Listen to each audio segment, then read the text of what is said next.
नेपालको सबैभन्दा ठूलो प्रब्लम करप्सन होइन, युथ पलायन हो। किन आज नेपालमा धेरै युवाको सपना एउटै छ, विदेश जानु? किन हरेक दिन युवाहरू विदेश जान लाइनमा छन्? नमस्कार जनतामा, सत्य के हो भने नेपालका युवा विदेश जानु फ्यासन होइन, धेरैको लागि मजबुरी बनिसकेको छ। किनभने यहाँ डिग्री छ तर जब छैन, जब छ भने स्यालेरी एकदमै लो छ, मेहनत धेरै र फ्युचर अनसर्टेन। नेपालमा धेरै युवा आफ्नो फ्युचर र करियर देख्न छोडिसके। नेपालमा 15 देखि 24 उमेरका युवाहरूका अनइम्प्लोइमेन्ट रेट 2024 को रिपोर्ट हेर्दाखेरि करिब 20.8% पुगेको छ। अर्थात् 5 जना युवा मध्ये 1 जना जब खोज्दैछ तर पाउँदैन।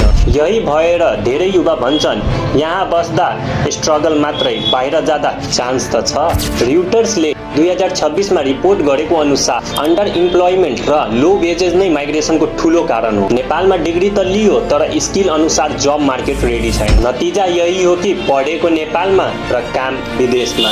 देशको इकोनोमी नै रेमिटान्समा धेरै डिपेन्ड भइसकेको छ। यही पछिल्लो वर्षको रिपोर्ट हेर्दाखेरि 2023 र 24 मात्रै विदेशमा काम गर्ने नेपालीले करिब 14 खर्ब 40 अर्ब रुपैयाँ पठाए, जुन नेपालकै जीडीपी को लगभग 25% बराबर हो।